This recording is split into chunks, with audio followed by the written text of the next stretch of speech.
Hello everybody, my name is Oguz Sunay. I'm the Vice President of Research and Development at Open Networking Foundation. In this capacity, I oversee all mobile-related projects. I would like to thank the organizing committee for their invitation to take part in this year's event. I'm very excited to present to you Aether, ONF's enterprise 5G LTE Edge-Cloud-as-a-Service platform.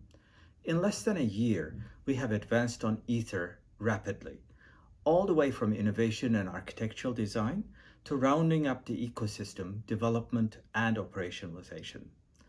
I will also give you an overview of our latest mobile-related project, SD-RAN. This project is evolving at a very rapid pace as well. As you know, ONF is a non-profit operator-led consortium driving transformation of the network infrastructure and carrier business models. Since its inception, ONF has built solutions by leveraging network disaggregation, white box economics, open source software, and software-defined standards to revolutionize the carrier industry. We have been successful on a number of fronts.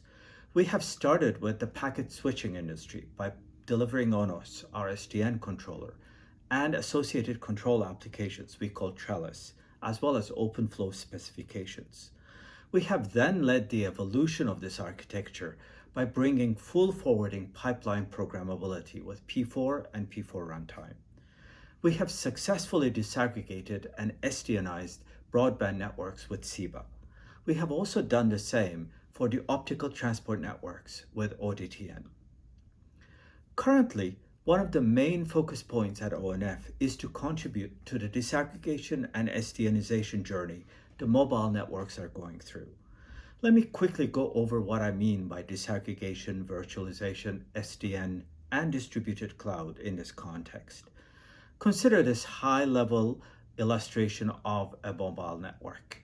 We have the radio access network connecting the end devices to base stations or small cells over the mobile link using a specific spectrum band. We have the mobile core network that serves two purposes. It forwards traffic back and forth between the RAN and the egress of the network from which we reach the applications we want to consume, and also while doing that, controlling this traffic, specifically conducting mobility management control, session control, subscriber control, policy and charging control, lawful intercept control, etc.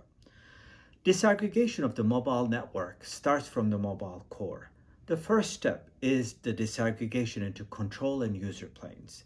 Next, we can conduct further disaggregation by splitting the mobile core control plane into its functional components. Similarly, we can disaggregate the RAN as well. Following the ORAN architecture, this disaggregation may split the RAN protocol stack into components so that we have the radio unit at the antenna sites, the distributed unit at the cell site, and the user plane control plane separated central unit running from a data center and pooling multiple DUs and RUs.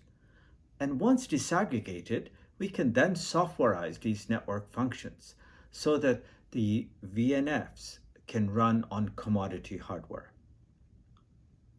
Okay, we can then make use of a data center that leverages an SDN infrastructure to run these VNFs. This infrastructure could be based on the next generation SDN principles, where the programmable forwarding elements run Stratum OS on them, and a centralized SDN controller could push P4 programs to establish the pipelines and subsequently use P4 runtime to control these pipelines. And the role of SDN does not end here in our context. Realizing that the small cells and the base stations are nothing but specialized forwarders, we can apply SDN principles to turn them into programmable entities as well.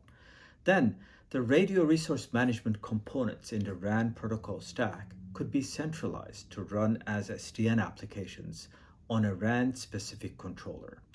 We could also consider developing P4 programs to run the RAN CU and the mobile core user plane functions for gains on performance as well as security.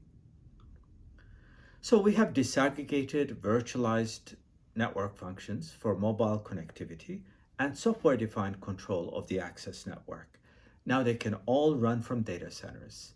The next step is to architect the overall network towards an optimized operation for a given use case or use cases.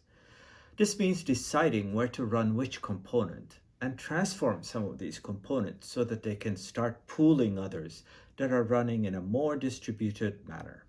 Specifically, some of these network functions will need to run at cloud locations that are at the edge. The reasons could be because they require low latency or traffic localization, or that the transport network costs need to be kept reasonable. In our case, the goal to architect a system so that connectivity and edge cloud management may be offered as managed services to the enterprise, while empowering it with the capability to programmatically localize some of their traffic, manage their subscribers, policies, etc., is essential. So Aether is a distributed multi-cloud architecture that enables exactly this. So let us then set the stage. Consider the following premise. We have an enterprise with employees and visitors. The enterprise has a production line and engineers that oversee it. There are meeting rooms that consume multimedia. And there is an on-prem data center. Even though more and more of the workloads are pushed to the hyperscalers, there are still some workloads and databases that are local. There is surveillance for security reasons, but most importantly, imagine that this enterprise is transforming itself towards Industry 4.0. So as such, it is transforming its processes, manufacturing, and machinery towards automation. And to enable that, it is deploying more and more sensors, cameras, IoT devices on its premises.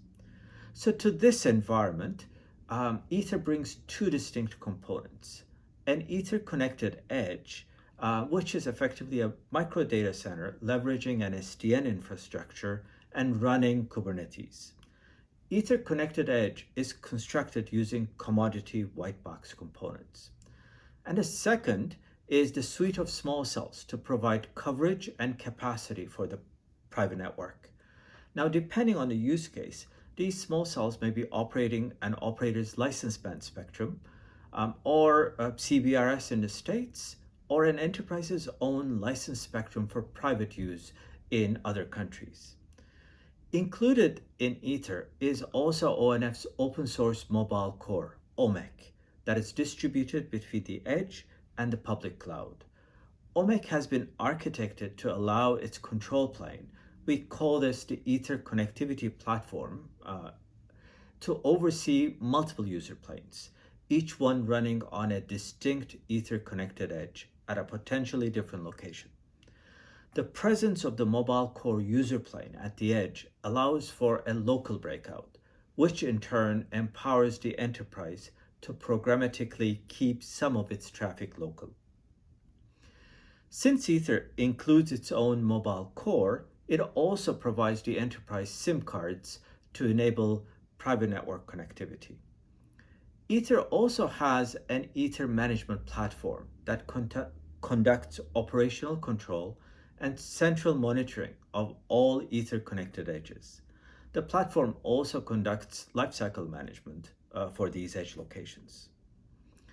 Aether disaggregates the network and edge cloud control between the service provider, whoever it may be, and the enterprise. Specifically, the enterprise is empowered with controlling its own traffic, deciding which flows stay local, which flows go out, who accesses which services, and which applications may run all or some of their components on the Aether edge.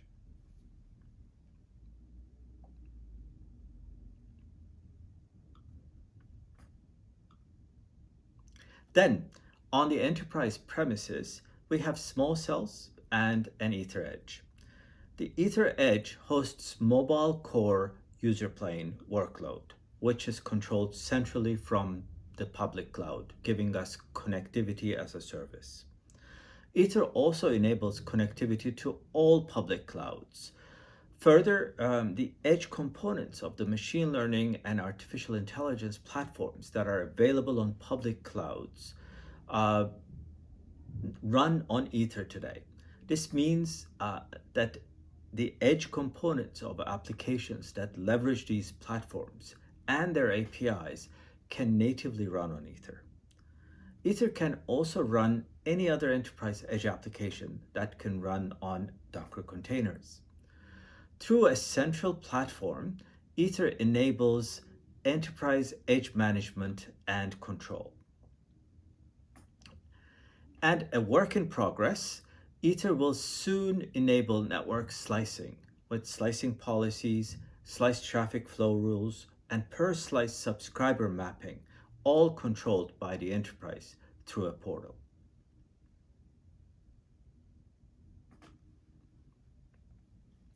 Now, let us look at Aether's building blocks. At every edge site, we start with an SDN fabric that allows for a programmable forwarding pipeline. For this, we use Tofino-based P4 switches that run ONF's SwitchOS Stratum on them. Stratum allows the switch to be controlled, configured, and managed using P4 runtime, GNMI, and GNOI respectively. This fabric is controlled by ONF's SDN controller, ONOS. Running on each switch is the fabric.p4 program that describes how we want the fabric to process these packets. The corresponding fabric control application running on ONOS allows us to control the fabric according to this description using P4 runtime.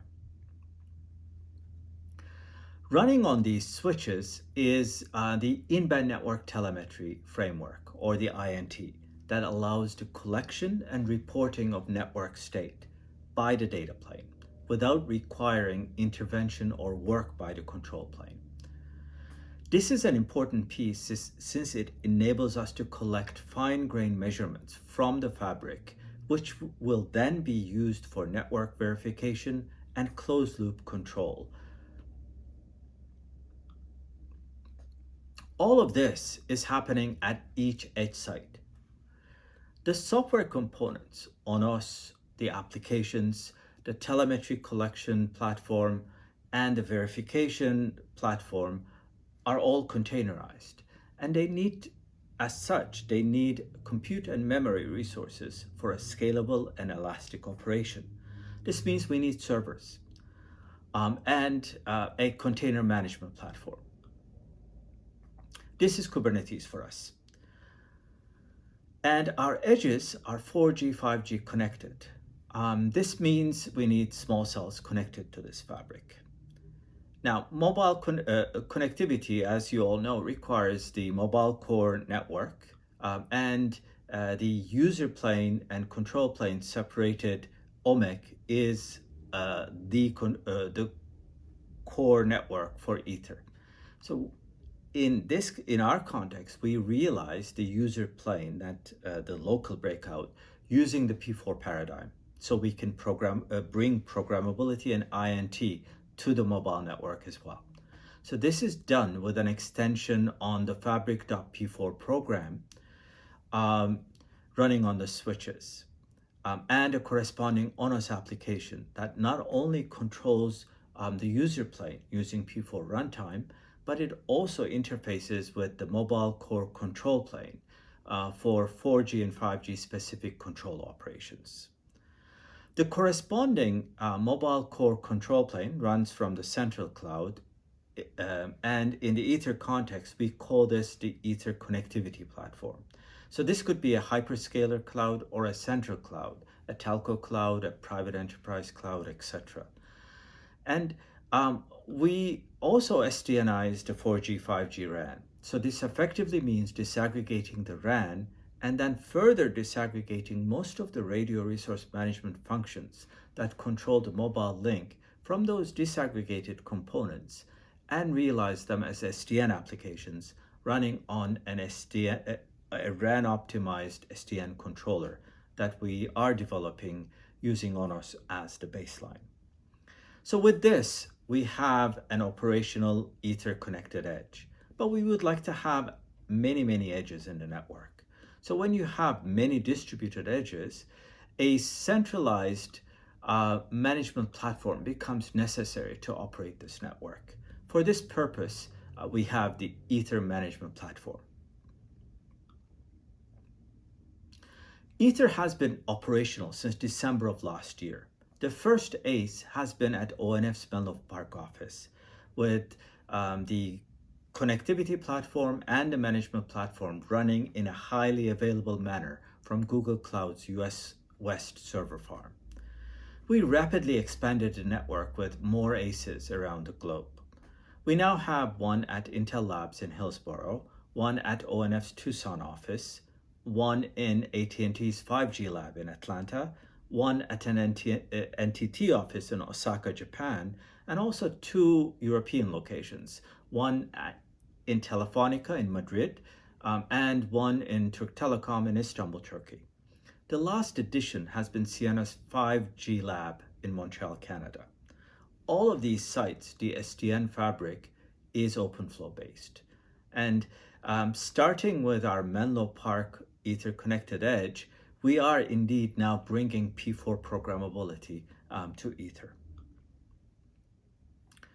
One important thing to mention is that Ether is effectively an operational network. So we also need to get our hands dirty with all aspects of operationalizing a distributed cloud-based mobile network. We have been focusing on two aspects of this so far. First is automating the new edge and new edge application deployment and lifecycle management aspects of our network by stitching widely used platforms for our purpose. We're effectively trying to make our lives as the network operator easier here. Next, we have been focusing on developing a true CI/CD pipeline for the network. This is important as we are constantly upgrading our system, doing bug fixes, bringing new features at every level of the platform. For this purpose, in addition to our production edges around the world, we have development and staging edges. On the development edge, we work on new features and patches and conduct unit tests. Once these tests are passed, we migrate the workloads to our staging edges, which are effectively replicas of production edges. Here we do system-level tests, making sure our patch or new feature does not jeopardize network operations. Once we're convinced that this is not the case, we migrate the workload to the production network. Let us now discuss the RAN disaggregation. At a high level, the base stations are responsible for two fundamental tasks: conducting packet and signal processing to transform IP packets to physical layer packets and vice versa, and also control the mobile link, which is inherently a broadcast link shared by many devices over time-varying conditions. The base station uses a protocol stack to deliver on these tasks. Here you see the packet and signal processing components depicted in blue and the mobile link control components in red. Then, in the ORAN consistent architecture, the disaggregation we're talking about will take place in two dimensions. First is the horizontal disaggregation, which will effectively disaggregate this stack into three components, as I have mentioned before. And the next phase of the disaggregation is going to be a vertical one, where we will disaggregate first the CU into its user plane and control plane components. And here the CU-U will process and forward user traffic, and the CU-C will serve two purposes: process and forward mobile control related traffic, and oversee near real-time mobile link control using radio resource management functions. The second phase of the disaggregation also has a second component, which takes us to this last phase, and that is bringing SDN-based programmable control to the RAN. This will introduce a near real-time RIC to the architecture as the SDN-based RAN controller. Now, running on the near real-time RIC platform, we will have numerous RAN control applications called XApps by ORAN. In a true SDN fashion, this will allow us to potentially further disaggregate the CUU, lift the RRM functions from it, and then realize them as control applications. Once we have the near real-time RIC platform, this becomes also a unified place for SON applications and policy-driven applications as well. And some of the RAN control will take place in non-real time. So a non-real-time RIC will also be part of this architecture. And the operator's services and management and orchestration platform will push policies and related configuration specifics, which will then become constraints for the operation of the network. So summing up all of these components gives us an overall view of the ORAN architecture. As part of the SD-RAN project, we have been developing an ONOS-based open source near real-time RIC platform. A first generation implementation of ONOS has been in use for over 5 years now. It currently controls Comcast's trellis-based fabric rollout in a number of geographies in the US, serving hundreds of thousands of live customers. ONOS RIC drives the efforts to develop the next generation of ONOS based on a microservices architecture. We call this the micro-ONOS RIC. Just like its classical counterpart, micro-ONOS near real-time RIC clearly separates the southbound termination and the northbound termination elements to delineate the roles and responsibilities and to encapsulate the nuances and complexity of their respective code areas. Micro-ONOS RIC enables a multi-cluster operation for high availability and scalability. The southbound interface of the micro-ONOS RIC is the ORAN-specified E2 interface.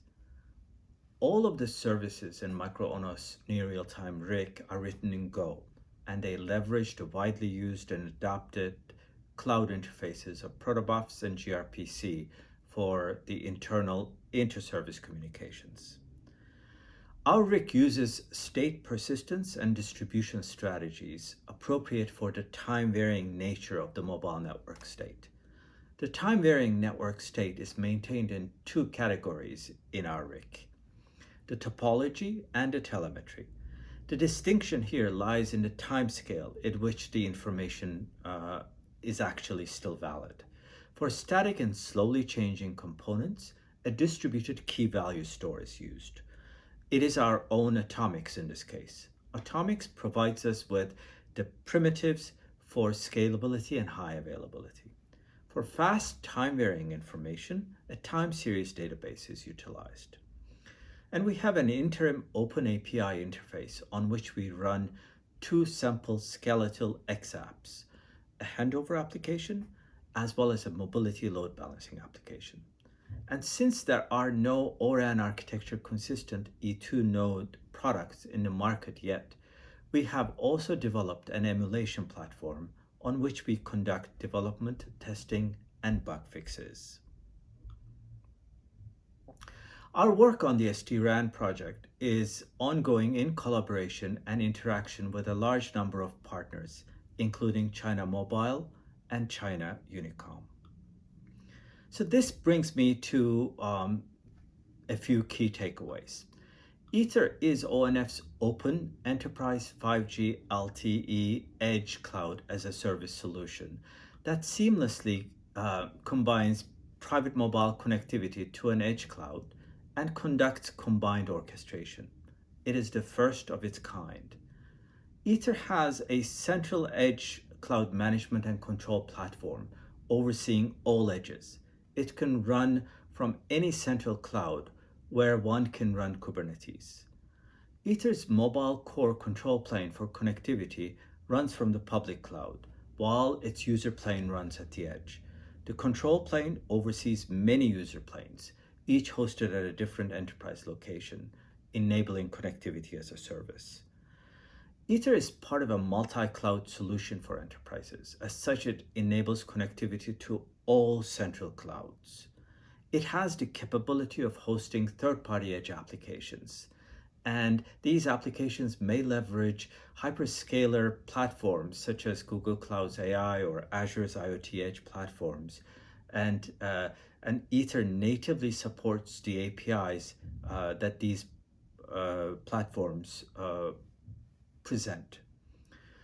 Aether is ORAN architecture consistent. It already hosts a micro-ONOS-based near real-time RIC with plans to host DU and CU components in the future. The development of micro-ONOS RIC is part of the SD-RAN project. Our mission in this project is to enable true SDNization of the RAN in a performant, scalable, and highly available manner. This concludes my talk. Thank you for listening. Have a great day and enjoy the workshop.